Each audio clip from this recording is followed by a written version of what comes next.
Bismillahirrahmanirrahim. Assalamualaikum warahmatullahi wabarakatuh. Pemirsa Ruqyah Trans 7, semoga Allah menyayangi kita semua. Alhamdulillah, Islam itu sempurna. Salah satu bentuk kesempurnaannya adalah Allah menurunkan Al-Quran yang menjadi jalan hidup dan juga menjadi obat untuk semua penyakit hati. Allah berfirman dalam surat Yunus ayat 57, Ya ayuhan nas, qad ja'atkum mau'izatu min rabbikum wa shifaa'un lima fi sudur. Wahai manusia, sungguh telah aku turunkan kepadamu pelajaran-pelajaran yang juga menjadi obat dari semua penyakit yang ada di dalam hati. Penyakit hati diantaranya kesombongan, meremehkan orang lain, dan juga dengki misalnya. Ya, dengki. Intinya, dengki itu susah melihat orang lain senang dan senang banget melihat orang lain susah. Ketika ada temannya kena musibah, dia malah senang. Ketika temannya dapat nikmat, misalnya naik jabatan, punya mobil baru, dia merasa susah.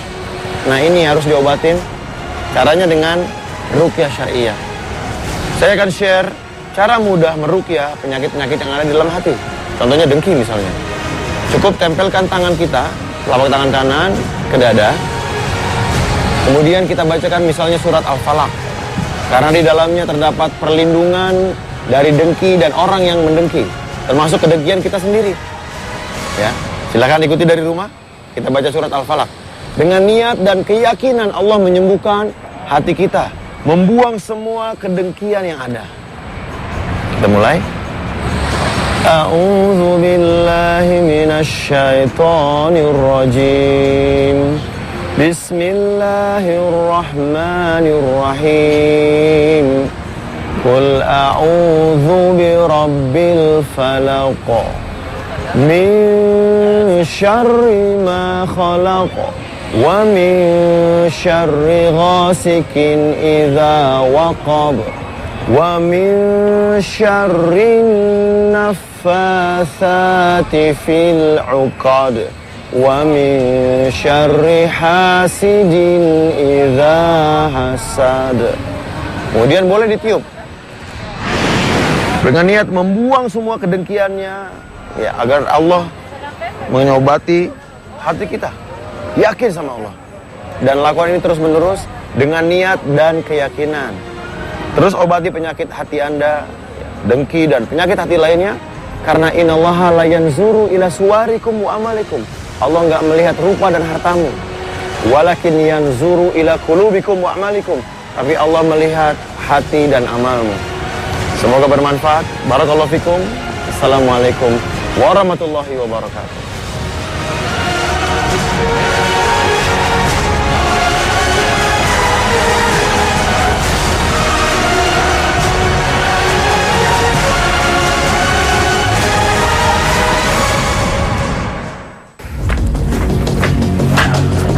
Mas Wisnu, Assalamualaikum.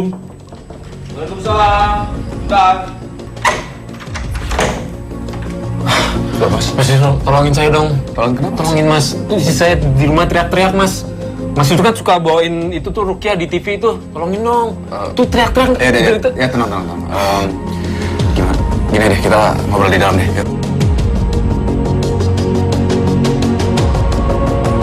Nah, jadi tuh kayak dia tuh teriak-teriak terus tangannya tuh yang gini-gini kayak manggil suaranya nggak jelas. Itu juga saya nggak tahu itu sih saya apa bukan gitu loh. Maaf Mas, ini apa Mas? Nah ini nih kemarin saya nemuin di bawah kolong tempat tidur. Saya juga nggak tahu nih apaan, saya nggak pernah lihat. Kalau saya buka sih kayak pedang tahu nih apa nih. Gini aja, lebih baik saya telepon Ustaz Adam. Saya coba kasih tahu kisah ceritanya istri antum, nggak apa-apa ya berarti ya? Nggak apa sih? Nggak apa-apa kan? Iya, boleh deh. Kita aja ya, kita tanya sama yang ahlinya aja. Boleh. Ya. Mana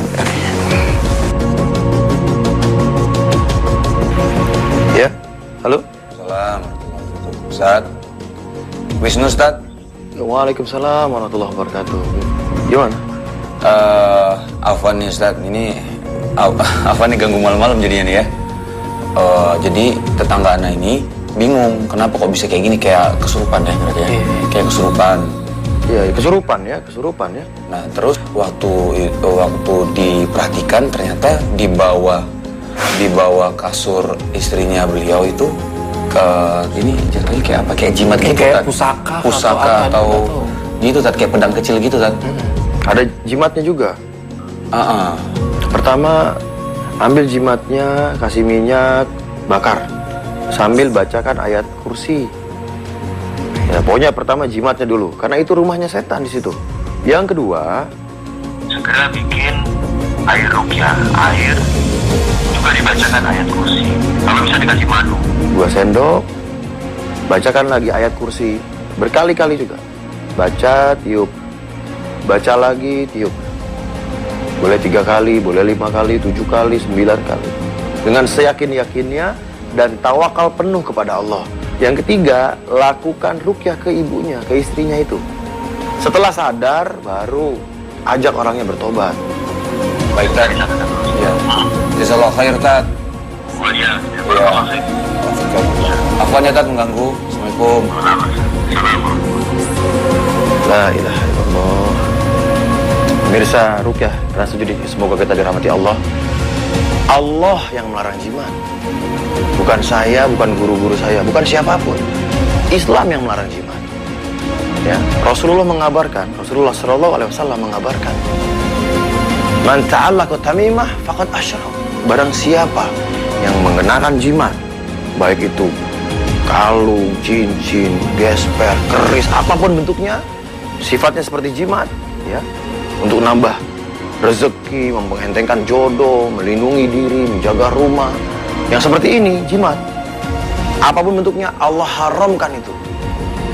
Dan Allah menjelaskan, la in asyrakta la yahbatanna amaluka. Kalau kamu berbuat syirik, niscaya lebur amalmu. Selain berbuat syirik, mengekalkan orangnya di dalam neraka, nauzubillah misalnya. Jin-jinnya ini bukan hanya mengganggu orang yang punya jimat, tapi juga bisa mengganggu keluarganya. Bahkan kalau tidak dituntaskan, ya, tidak bertobat segera, tidak diruqyah, jin-jin ini bisa jadi mengganggu keturunan-keturunannya. Ini yang disebut dengan jin keturunan atau jin nasab. Misalnya yang punya jimat udah meninggal, belum tobat, pusakanya diwariskan terus. Ini dia mengganggu ke anak turunnya terus. Ini bahaya sekali. Nauzubillah misalnya. Semoga Allah menjaga kita semua. Dan jin keturunan ini bahayanya kalau nggak dituntaskan, terus akan mengganggu keluarganya yang punya benda-benda syirik ini. Nah, untuk itu jauhi kesyirikan, segera lakukan ruqyah syariah. Nah, gimana kalau kita sayang sama orang tua kita, dikasih warisan berupa keris-keris sakti misalnya. Kita sayang sama orang tua kita, tapi hak yang paling pertama kali didahulukan adalah haknya Allah. Dan haknya Allah adalah untuk disembah tanpa kesyirikan sedikit pun. Justru kalau kita sayang sama orang tua kita, langkah paling tepat adalah tinggalkan jimat-jimat itu. Ya, mintakan ampun ke orang tua kita. Dan jangan mewariskan jin-jin keturunan. Semuanya keluar lagi. Next nih. Seluruhnya.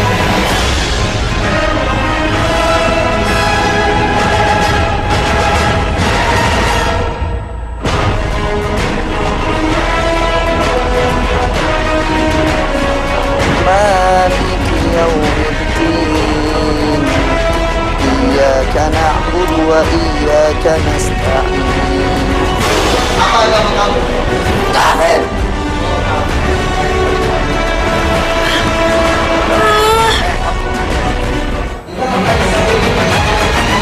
Assalamualaikum warahmatullahi wabarakatuh. Selamat malam pemirsa Ruqyah Trans 7. Malam hari ini, Ruqyah kembali hadir menyapa Anda, seraya berbagi kisah-kisah mengharukan seputar perjuangan sebuah keluarga melawan dan menghilangkan berbagai gangguan jin. Serta jangan lewatkan tips sederhana dalam meruqyah diri Anda sendiri maupun keluarga Anda di akhir acara. Hanya dengan bacaan doa yang berasal dari Al-Quran serta doa-doa sederhana, ruqyah menjadi mudah dan menyenangkan.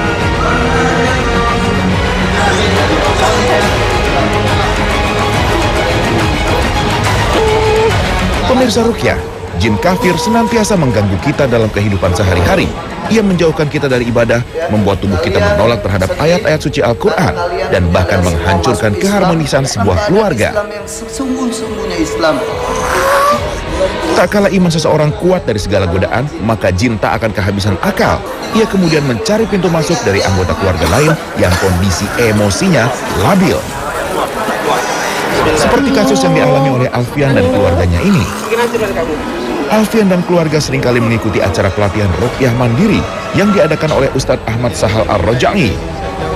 Mereka pun telah beberapa kali berkonsultasi seputar ruqyah dengan Ustadz Sahal.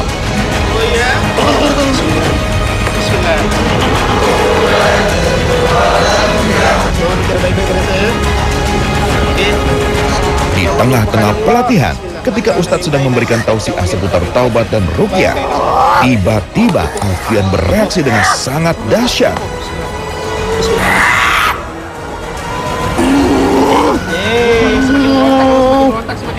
Ia layaknya seekor harimau.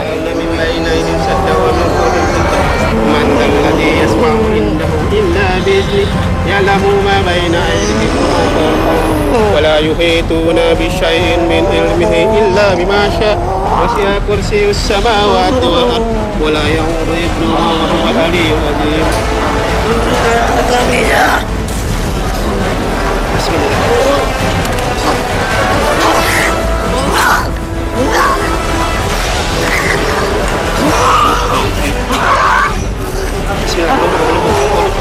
Saat ruqyah saya merasakan di perut itu panas, terus sama di kayak di kuping itu ada yang bisik-bisikin gitu, jangan dengerin bacaan Al-Quran ini.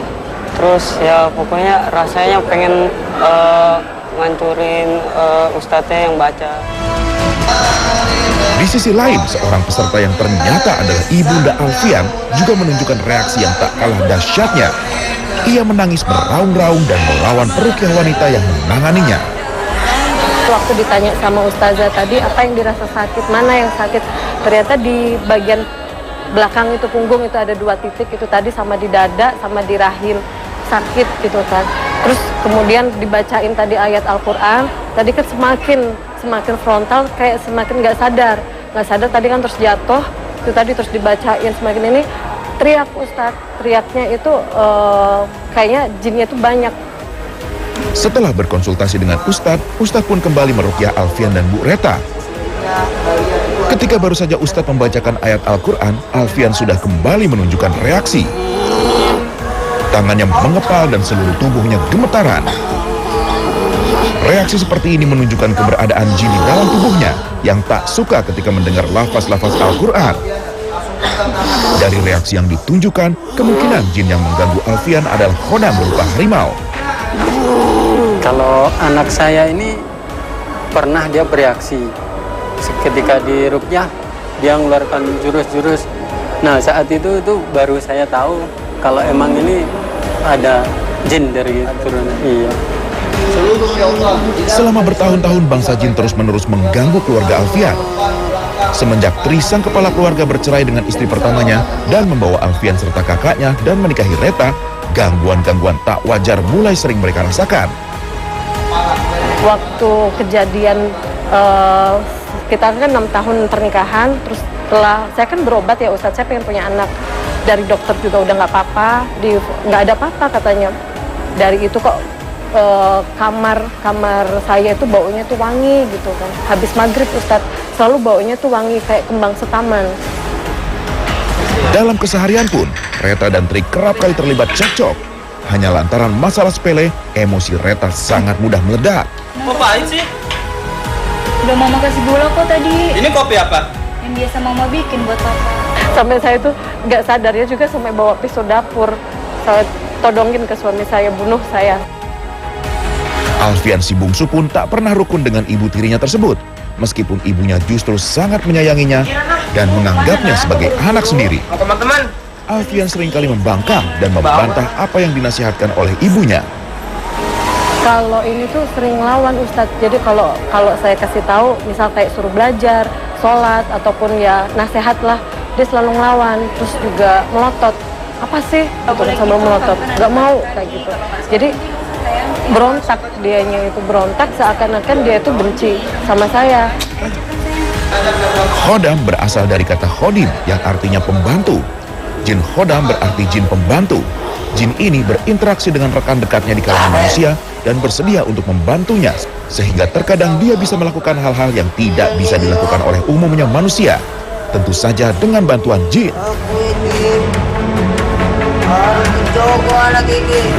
Apa agama kamu? Kalau kita coba gunakan metode agar dia tidak kesurupan, tidak mengamuk, bahkan sama kita berdoa sama Allah agar dia mendapat hidayah, mendapat rahmat, tapi dia tetap ngamuk, itu bisa karena pertama posisi pasien saat itu dia tidak benar-benar bertobat kepada Allah secara ikhlas. Itu pertama. Yang kedua, harusnya dia menyesali semua dosa-dosanya. Yang ketiga juga berjanji kepada Allah tidak melakukan dosa-dosa yang pernah dilakukan. Bahwasanya Islam itu agama yang paling diridhoi. Berapa banyak kamu berada dalam tubuh ini? Aku penguasa seluruh ini. Penguasa itu Allah, bukan kamu. Sudah semakin sombong kamu ya. Meski terus mengamuk, Ustadz tetap bersabar dan terus membacakan ayat-ayat Al-Quran, seraya menunjuk Alfian dengan jari telunjuknya.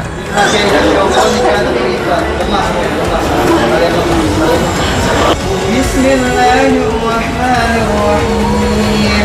Wa man yaghfirlaha wa rasulahu wa yata'adda hududahu yudkhil. Dari tulang ekor nih.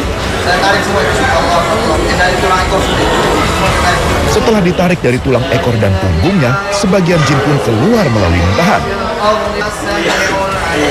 Namun ketika Alfian sudah mulai sadar, jin yang ada dalam tubuh Reta secara tiba-tiba menyerang Ustadz Sahal. Ia menarik baju Ustadz. Kamu siapa? Siapa kamu? Siapa kamu? Sengaja kalian bertobat. Saya tunjuk titik lemah kalian. Ustadz Sahal tak mau terpancing emosi. Ustadz terus membacakan ayat dan doa-doa memohon pertolongan Allah Subhanahu wa Ta'ala.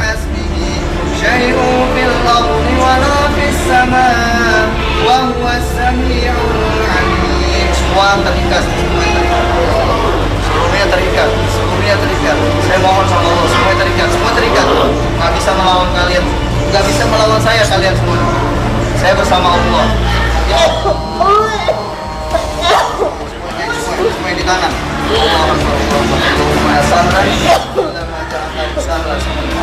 Saya kasih tahu kepada kamu, kalau kamu terus berusaha menguasai tubuh ini, sadarilah kamu sedang melakukan kezaliman.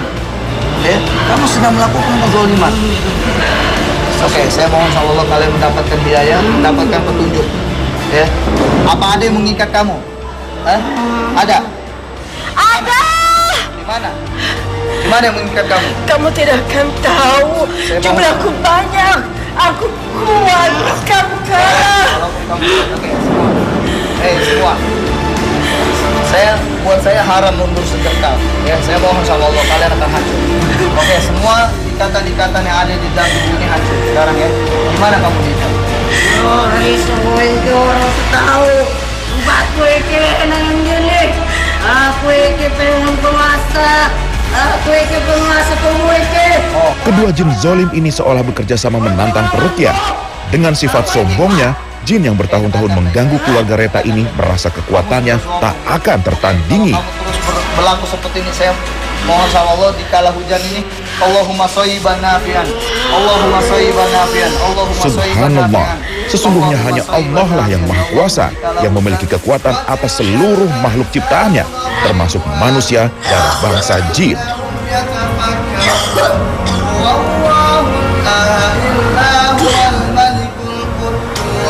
Al-Malikul Quddus Salamul Mu'minul Muhaiminul Azizul Jabbarul Mutakabbir Subhanallahi amma yusrikun. Berulang juga membaca surah Al-Hasr ayat 22 sampai 24. Ayat ini menggambarkan bahwa gunung di saat Allah turunkan Al-Quran, mereka nggak kuat, bahkan sampai meletus.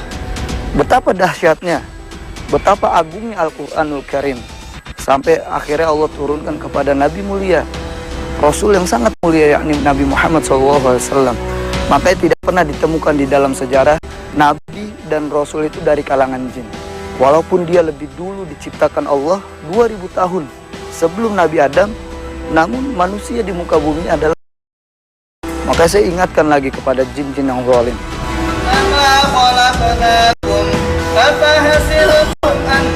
Metode jari tauhid seperti dalam gerakan sholat ketika membaca syahadat ini, jin-jin kafir seolah sulit menyerang peruqyah. Dalam beberapa hadis diriwayatkan, meski hanya dengan satu jari saja, dengan izin Allah, kekuatannya sama dengan pukulan besi panas bagi bangsa jin. Meski diserang oleh kedua pasien, Ustadz sama sekali tidak bergeming atau berusaha menyerang kembali. Kenapa saya diam? Ini saya ingin sampaikan bahwasanya disinilah poin kemenangan kita kepada makhluk-makhluk Allah dari kalangan jin yang zalim. Di mana poinnya? Poinnya adalah di saat kita melakukan ruqyatus syar'iyyah, disinilah kita berpegang teguh kepada Allah Subhanahu wa Ta'ala. Kita sertakan tawakal kita pada Allah. Sesungguhnya kita nggak berbuat apa-apa, tapi Allah yang punya kehendak, Allah yang nolong kita. Saat Ustadz membacakan surat Toha ayat 65, jin dalam tubuh Reta dan Alfian seolah tak kuasa menggerakkan tangan mereka.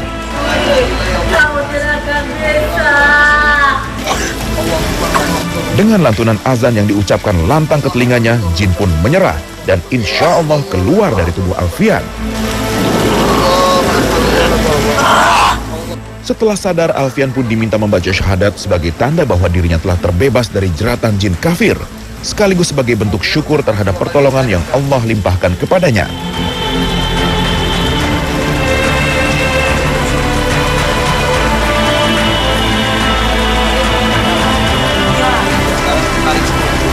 Ustadz pun beralih pada jin yang masih bertahan pada tubuh Reta. Langsung putus menurut. Kita kenakan sihirnya langsung putus. Bismillah dari kepala semua keluar. Wa mayyak, dengarkan baik-baik. Wa mayyaksillaha wa rasulahu wa yata'adda hududahu yudkhilhu naran khalidan fiha. Masuk neraka jahanam kekal selamanya di dalamnya. Ya. Sebagaimana tidak akan pernah bisa menghancurkannya. Sebagaimana ikatan aku hanya ingin menghancurkannya sebelum misiku berhasil. Boleh. Aku tidak akan pergi dalam tubuh ini. Kamu siapa ini sebenarnya? Kamu raja jinnya atau? Iya.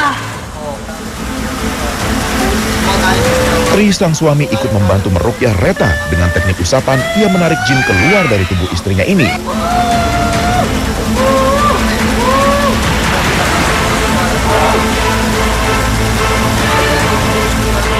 Alhamdulillah, segala puji bagi Allah Subhanahu wa Ta'ala. Akhirnya keluarga ini kembali sadar dan telah sembuh dari gangguan jin zalim.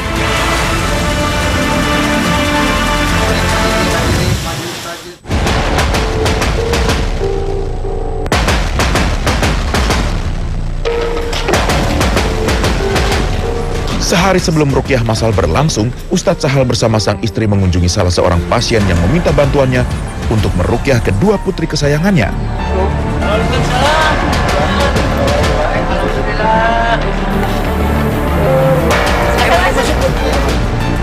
Ondi sang ayah prihatin dengan kondisi Titan, putri ketiganya yang seringkali murung dan bersedih karena Allah tak juga mempertemukannya dengan jodohnya.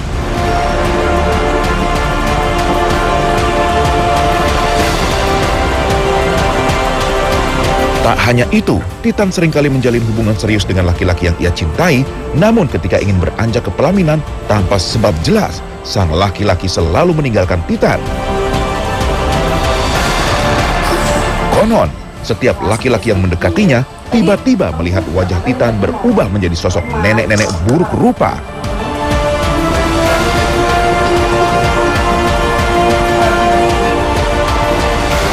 Suatu hari ketika bercermin, Titan pun pernah tak sengaja melihat parasnya berubah menjadi sosok nenek yang menyeramkan.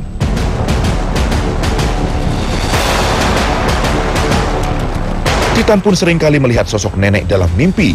Ia juga kerap kali bermimpi melihat seekor ular hitam.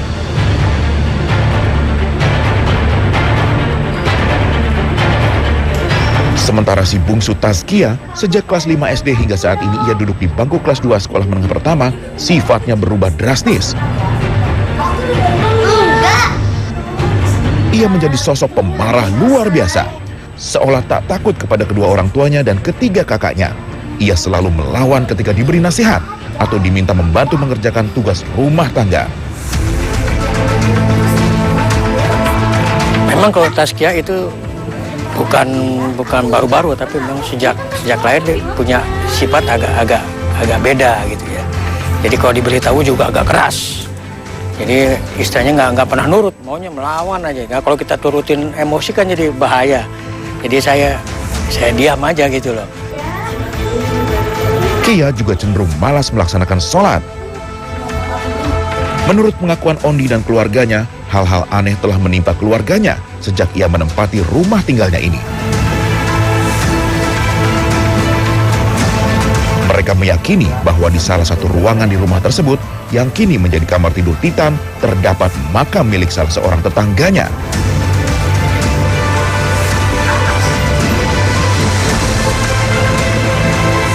Ditambah lagi, setiap waktu-waktu tertentu, seseorang selalu datang ke halaman rumah Titan dan secara diam-diam menaburkan bunga di sekeliling halaman rumah.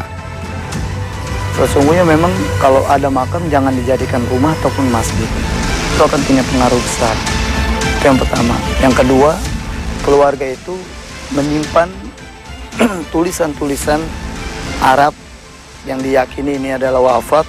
Kemudian wafak ini diyakini pula menjadi jimat, pelindung, penjaga. Ini sudah keluar dari konteks syar'i. Sesungguhnya hasbunallah wa ni'mal wakil. Allah yang maha menjaga, Allah yang maha menolong. Bukan kalimat itu. Sebelum melaksanakan ruqyah, sebaiknya kita terlebih dahulu memastikan sudah tak ada lagi jimat-jimat yang tersisa di dalam rumah maupun di sekitar rumah. Karena keberadaan jimat yang merupakan rumah tinggal bagi jin akan mempersulit proses ruqyah. Di dalam rumah Pak Ondi terdapat pedang berlambang kepala ular yang di dalamnya bertuliskan rajah-rajah dengan bahasa Arab. Benda-benda seperti ini apabila diyakini memiliki kekuatan untuk melindungi atau membawa berkah, maka termasuk jimat yang di dalamnya terkandung kesyirikan. Na'udzubillahi min zalik. Setelah seluruh jimat diamankan untuk kemudian dibakar, proses ruqyah pun dimulai. Sebelumnya Ustadz mengajak Titan, Tazkia dan seluruh anggota keluarga untuk bertaubat dari segala kesalahan di masa lalunya. Cara ruqyah yang insya Allah saya akan ajarkan kepada Bapak, Ibu, adik-adik semua. Ini cara sebagaimana Rasulullah melakukan ini sebelum tidurnya. Kita tundukkan hati kita di hadapan Allah. Kita ingat-ingat lagi dosa-dosa kita yang begitu besar di hadapan Allah. Atas semua gangguan-gangguan jin, serangan-serangan sihir, ini dicontohkan oleh Rasulullah Shallallahu Alaihi Wasallam, sebagaimana hadis dari Aisyah radhiyallahu anha. Sebelum tidurnya Rasul melakukan itu dengan cara menggabungkan kedua telapak tangannya, membaca surah Al-Ikhlas, Al-Falaq, An-Nas, tiup telapak tangan 3 kali lalu usap ke seluruh tubuh. Poin penting yang di keluarga ini adalah perlu kita perhatikan sebelum kita tidur, yakni lakukanlah hal-hal yang disunahkan oleh Rasulullah SAW. Saat Ustadz membaca surat Al-Fatihah dan Al-Ikhlas, ketiga putri Ondi langsung bereaksi. Titan mulai menangis, sementara Vita, putri tertuanya, merasakan panas di tenggorokan dan terbatuk-batuk. Jin merasa terusik ketika Ustadz menanyakan siapa mereka. Ketika jin mulai mencoba menguasai raga Titan, Ustadz Sahal melakukan metode dakwah, yakni ia mendakwahi jin agar ia diberi hidayah oleh Allah Azza wa Jalla dan mau bertaubat serta berhenti mengganggu umat manusia.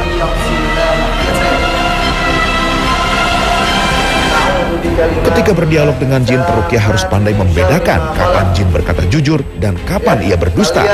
Sedih karena kalian menyadari semua Dan peruqyah pun tidak serta-merta meyakini perkataan jin tersebut. Berdialog dilakukan hanya sebatas untuk mendakwahi jin. Saya ajak bangsa-bangsa jin. Berapa banyak kamu semua? 1, kamu doang. Wa asyhadu anna Muhammadan Rasulullah. Rasa sakit yang dirasakan Titan ketika peruqyah menekan bagian ulu hati bisa jadi disebabkan karena di sanalah titik persembunyian jin. Namun perlu diperhatikan, dalam menekan ulu hati, peruqyah tidak menggunakan tenaga yang kuat, melainkan hanya menempelkan telunjuk seraya membaca doa. Kekuatan lafaz ilahi yang mengubah sentuhan pelan menjadi layaknya pukulan bagi bangsa jin zolim.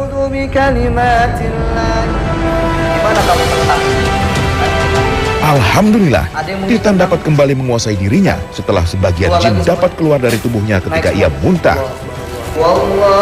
Sementara sang adik Tazkiyah masih kesulitan mengeluarkannya karena masih tertahan di tenggorokan.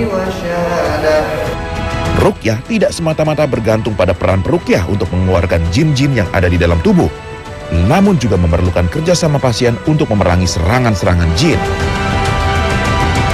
Apabila kita menyerah, maka jin akan mudah bersembunyi dalam tubuh dan sangat sulit untuk diusir. Ruqyah tak hanya selesai dalam satu kali terapi, namun juga harus selalu dibarengi dengan ruqyah mandiri dengan niat khusyuk memohon kesembuhan dari Allah Azza wa Jalla.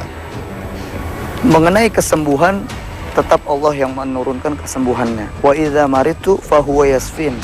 Jadi tatkala sakit Allah sembuhkan. Nah, bagaimana dia akan terus terlihat sembuh secara total? Pertama, lihat dulu hal-hal yang telah ditentukan Allah, hal-hal yang telah diajarkan oleh Rasulullah SAW. Kalau koridor-koridor yang sudah ada ini dilakukan ya, itu insya Allah akan teruskan atau Allah percepat kesembuhannya. Setan adalah musuh manusia yang selalu berupaya menjauhkan mereka dari jalan Allah yang lurus. Setan mengajak para pengikutnya untuk menemaninya di neraka. Allah Azza wa Jalla berfirman, sesungguhnya setan adalah musuh bagi kalian, maka jadikanlah ia musuh kalian. Sesungguhnya setan itu mengajak para pengikutnya agar menjadi penghuni neraka sa'ir yang menyala-nyala. Quran Surat Fatir ayat 6. Kebiasaan setan adalah mengelabui manusia, menghalangi dari kebaikan dan kebenaran, dan menjerumuskan manusia dalam kesesatan, sebagaimana disebutkan dalam Al-Quran. Iblis berkata, karena engkau ya Allah telah menghukumku untuk tersesat, maka sungguh aku akan menghalang-halangi manusia dari jalan engkau yang lurus. Kemudian aku akan mendatangi menggoda mereka dari hadapan dan dari belakang mereka, dari kanan dan kiri mereka, dan engkau tidak akan mendapati kebanyakan mereka bersyukur taat. Quran Surat Al-A'raf ayat 16 dan 17. Mereka ada di mana-mana. Berbagai cara dilakukan agar manusia jauh dari tauhid dan terjebak dalam lumpur kesyirikan atau kubangan dosa kemaksiatan.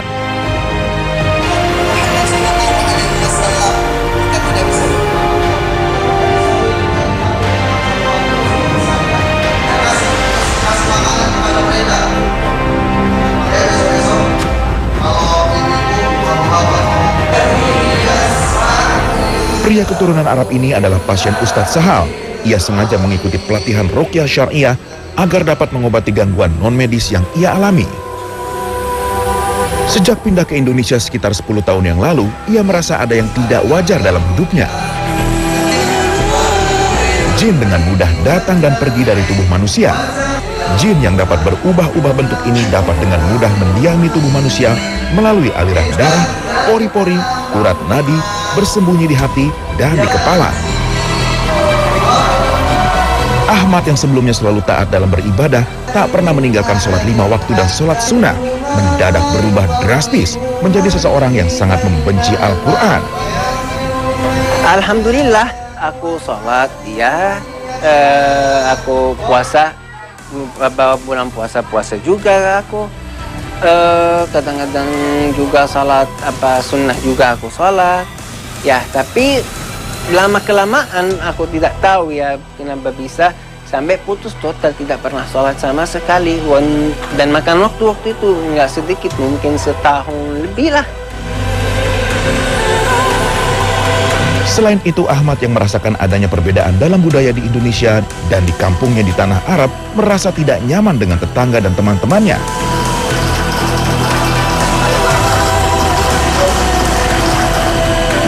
Setelah berkali-kali dekat dengan banyak teman wanita, akhirnya Ahmad berniat menikahi seorang gadis Indonesia yang ia cintai. Setelah berkenalan cukup lama, berbagai halangan ia temui tak kala ingin menuju ke pernikahan. Aku rasa mungkin karena sihir atau apa menghambat jalan ke arah situ. Ya, merasa ada sesuatu yang nggak beres. Kenapa saat mau menikah saja ada aja hal yang nggak benar. Ahmad yang sejak kecil sudah paham mengenai konsep ruqyah di negaranya mencoba mencari pengobatan serupa di Indonesia. Namun ia menemui kesulitan karena tidak semua ruqyah sesuai dengan syariat Islam. Bahkan ketika mencari-cari jalan keluar untuk masalah yang dihadapinya, berbagai gangguan terus muncul. Tiba-tiba bisa saja aku sama dia lagi bicara, kita duduk sebelah-sebelahan, istri sebelah kanan. Bisa saja ada kelabang besar di kaki istri, dari mana datangnya nggak tahu. Sampai akhirnya ia dipertemukan oleh temannya kepada Ustadz Sahal. Ini adalah ketiga kalinya ia mengikuti ruqyah. Sekarang sama-sama kita tarik, kita niatkan. Hingga saat salah seorang peruqyah menanganinya, barulah Ahmad merasakan tubuhnya panas dan bergetar. Ia pun kemudian muntah sebagai isyarat jin mau meninggalkan tubuhnya.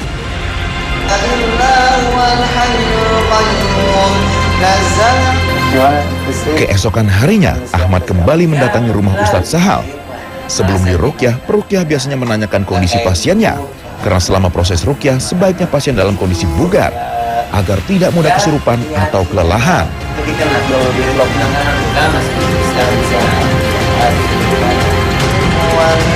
Ustadz Sahal lalu mengajarinya melakukan ruqyah mandiri dengan membaca surah sederhana seperti Al-Ikhlas, Al-Falaq, dan An-Nas.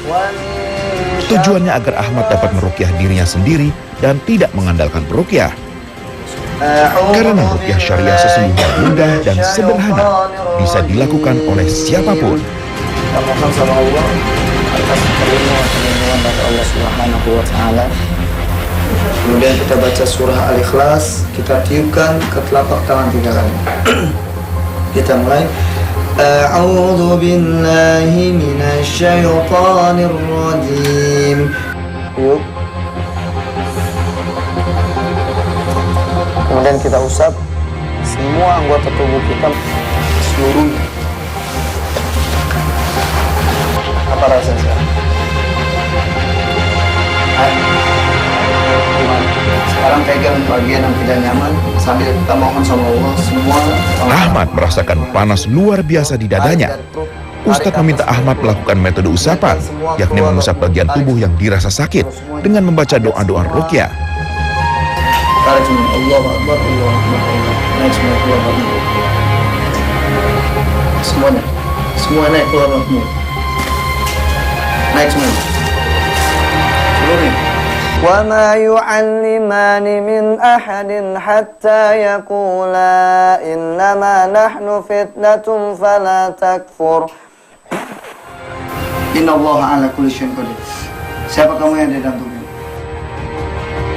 Saat Ustadz mendakwahi dan menasihati Ahmad, tiba-tiba ia memandang Ustadz dengan sorot tatapan yang aneh.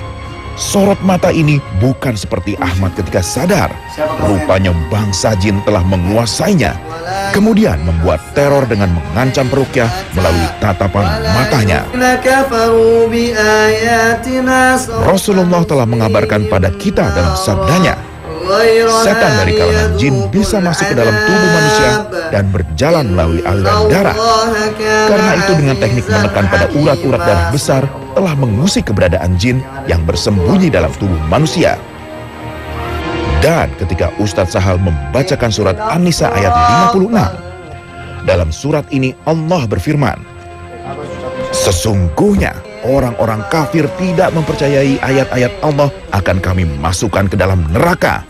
Setiap kali kulit mereka hancur, kemudian kami ganti dengan kulit lain supaya benar-benar mereka merasakan siksaan itu. Sesungguhnya Allah Maha Perkasa lagi Maha Bijaksana. Ketika dibacakan ayat ini, jin-jin kafir yang mendengarnya merasa takut atas azab Allah. Dan apabila Allah menghendaki, maka seluruh jin dalam tubuh Ahmad akan tunduk pada kebesaran Allah Subhanahu wa Ta'ala. Insya Allah. Alhamdulillah lebih baik. Insya Allah. Mungkin kita coba mendeteksi kembali masih adakah gangguan jin atau sihir. Insya Allah Anda coba buatkan air ruqyah. Setelah itu antum minum. Nanti kita akan lihat bagaimana reaksi yang dirasakan. Bismillahirrahmanirrahim. Kita mohon sama Allah agar Allah menjadikan air ini sebagai penghancur semua ikatan-ikatan sihir yang masih mengikat di tubuh antum. Anda memohon sama Allah air ini menjadi air obat. Wa nunazzilu minal Qur'ani ma huwa shifaa'un wa rahmatun lil mu'minin. Alhamdulillahi rabbil alamin. Maliki yaumiddin. Teknik lain yang dapat diterapkan pada pasien gangguan jin adalah dengan membuatkan air ruqyah. Dengan segelas air putih yang telah dibacakan doa ruqyah dan diminumkan kepada pasien akan mempermudah proses mengusir jin dari dalam tubuh. Semua kesembuhan berasal dari Allah Ta'ala. Dengan doa dan ikhtiar sempurna, insya Allah kesembuhan pun akan segera datang.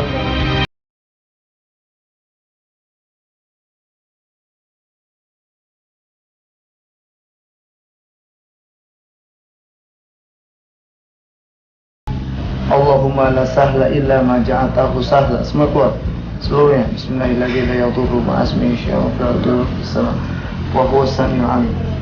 Dua ucapan astagfirullahaladzim. Astagfirullahaladzim. Apalagi yang tidak sesat? Sesat? Di perut enggak? Masih enggak ada? Oke, saya mohon sama Allah semua yang di perut dengan izin Allah keluar. Bismillahirrahmanirrahim. Istighfar. Astagfirullahaladzim. Astagfirullahaladzim. Astagfirullahaladzim. Mengenai kesembuhan, tetap Allah yang menurunkan kesembuhannya. Wa idza maritu fahuwa yasfin. Jadi tatkala sakit Allah sembuhkan. Nah, bagaimana dia akan terus terlihat sembuh secara total? Pertama lihat dulu hal-hal yang telah ditentukan Allah, hal-hal yang telah diajarkan oleh Rasulullah SAW. Kalau koridor-koridor yang sudah ada ini dilakukan ya, itu insya Allah akan teruskan atau Allah percepat kesembuhannya. Karena jika kita ingin memberikan minta sembuh sama Allah, dekati dulu Allah, perbaiki dulu hubungan kita dengan Allah, maka Allah akan berikan kesembuhan. Pemirsa Ruqyah Trans 7, semoga kisah-kisah yang kami tayangkan dapat menjadi tuntunan agar kita senantiasa menyempurnakan akidah kita, dan semoga Allah Azza wa Jalla selalu melindungi kita dari gangguan setan yang terkutuk. Ruqyah bukanlah pengobatan alternatif. Ruqyah adalah metode pengobatan Rasulullah. Marilah kita kembali pada sunnah Rasulullah yang masih banyak dilupakan. Terima kasih atas perhatian Anda. Wabillahi taufik wal hidayah. Wassalamualaikum warahmatullahi wabarakatuh.